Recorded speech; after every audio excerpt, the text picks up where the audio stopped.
আসসালামু আলাইকুম ওয়া রাহমাতুল্লাহ। এডুকেশন নিউজ চ্যানেলের পক্ষ থেকে আপনাদেরকে স্বাগত। এডুকেশন নিউজ সংক্রান্ত যে কোনো তথ্য সবার আগে পেতে আমাদের চ্যানেলটি সাবস্ক্রাইব করে বেল আইকনটি বাজিয়ে দিন। আশা করি থাম্বনেল দেখেই বুঝতে পেরেছেন যে আজ কোন বিষয়টি নিয়ে আপনাদের সাথে কথা বলবো।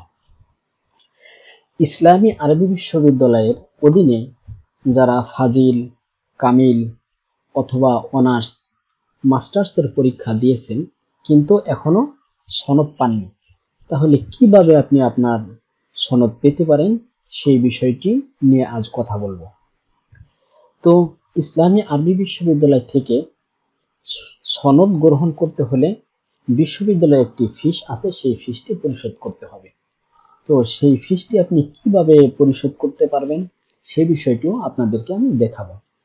তো ইসলামী আরবি বিশ্ববিদ্যালয়ের যে ওয়েবসাইট আছে সেই ওয়েবসাইট থেকে আপনার একটি ফিক্সড ডিপোজিট স্লিপ আছে, সেটি ডাউনলোড করে ব্যাংকে জমা দেওয়ার পরে তারপরে আপনি সনদের জন্য আবেদন করবেন।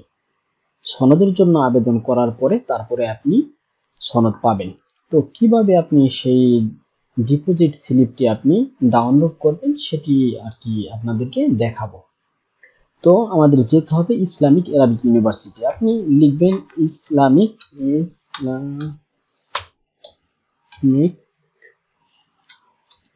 এসে গেছে ইসলামিক আরবিক ইউনিভার্সিটি লিখে এন্টার করবেন। তো এন্টার করার পরে এই যে ইসলামী আরবি বিশ্ববিদ্যালয়ের ওয়েবসাইট, এটার মধ্যে প্রবেশ করবেন। তো এটা ক্লিক করার পরে এমন একটি ইন্টারফেস দেখতে পাবেন। মূলত এটি ইসলামী আরবি বিশ্ববিদ্যালয়ের অফিসিয়াল ওয়েবসাইট। এই ওয়েবসাইটে ইসলামী আরবি বিশ্ববিদ্যালয়ের সমস্ত তথ্য, সমস্ত আপডেট দেওয়া হয়। তো আপনি কিভাবে পেমেন্ট করবেন সেই বিষয়টিও এখানে আছে। আপনি কিভাবে সনদের জন্য আবেদন করবেন এবং কিভাবে আপনি আপনার ফলাফল দেখতে পারবেন বিস্তারিত এখানে দেওয়া আছে। তো আপনি কিভাবে আপনার পেমেন্ট স্লিপটি আপনি এই আরবি বিশ্ববিদ্যালয়ের অফিসিয়াল ওয়েবসাইট থেকে ডাউনলোড করবেন সেই বিষয়টি আজ দেখাবো। তো সেই পেমেন্ট স্লিপটি ডাউনলোড করার জন্য এই পেমেন্ট অপশনে গিয়ে ছাত্র সেবা, এই ছাত্র সেবায় ক্লিক করতে হবে। ছাত্র সেবায় ক্লিক করার পরে এমন একটি ইন্টারফেস দেখতে পাবেন। তো এই ফর্মটি আমাদের ফিল আপ করতে হবে। মানে সার্ভিস টাইপ দেওয়া আছে, আপনি সার্ভিস টাইপ সিলেক্ট করে দিবেন। তো যেহেতু সাময়িক সনদের জন্য আবেদন করবেন তাহলে আপনি প্রভিশনাল সার্টিফিকেট এটি সিলেক্ট করে দেওয়ার সাথে সাথে কিন্তু কত ফিস সেটি কিন্তু এখানে শো করতেছে।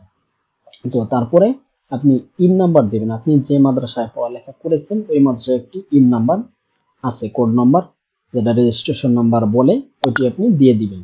আপনি যে মাদ্রাসায় পড়ালেখা করেছেন ওই মাদ্রাসার যে ইন নাম্বার আছে সেটি দিয়ে দিবেন। তারপরে কন্ট্যাক্ট নাম্বার, আপনার যে মোবাইল নাম্বার আছে সেটি দিয়ে দিবেন এবং তারপরে আপনি আপনার নাম, যে স্টুডেন্ট নেম, এখানে আপনার নামটি আপনি দিয়ে দিবেন। তো আপনার রেজিস্ট্রেশন নাম্বার, ফাজিল, কামিল, অনার্স অথবা মাস্টার্সের যে রেজিস্ট্রেশন নাম্বার সেই নাম্বারটি দিয়ে দেবেন।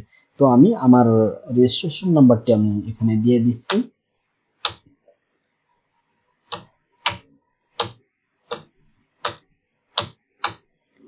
তারপরে আপনার সেশন যে আছে, আপনি যে সেশনে পরীক্ষা দিয়েছেন, ভর্তি হয়েছিলেন, সেই সেশনটি আপনি সিলেক্ট করে দিবেন। সেই সেশনটি সিলেক্ট করে দিয়ে এখানে সেভ বাটন, এই সেভ বাটনে ক্লিক করতে হবে। তো ক্লিক করার পরে যে ডাউনলোড পে স্লিপ যে অপশনটি আসছে এখানে আপনি ক্লিক করবেন। এখানে ক্লিক করার পরে এই যে ডাউনলোড বাটনে এখানে ক্লিক করবেন। এই দেখেন আপনার ফর্মটি ডাউনলোড হচ্ছে। তো ফর্মটি ডাউনলোড হয়ে গেছে। তো এই ফর্মটি আপনি অগ্রণী ব্যাংকের যে কোনো শাখায় জমা দিতে হবে। এটি জমা দিয়ে তারপরে একটি অংশ ব্যাংক রেখে দিবে আর একটি অংশ আপনাকে দিবে। সেই অংশটি নিয়ে আপনি অনলাইনে সনদের জন্য আবেদন করবেন। সনদের জন্য আবেদন করার পরে তারপরে আপনি সনদ পাবেন। তো সনদের জন্য কিভাবে আবেদন করতে হয় সেটিও অন্য ভিডিওতে আমরা দেখাবো। তো আশা করি আপনারা বিষয়টি বুঝতে পেরেছেন। তো এই পর্যন্তই আজ শেষ করছি। সকলের শুভকামনা রইল। আসসালামু আলাইকুম ওয়া রাহমাতুল্লাহি ওয়া বারাকাতুহু।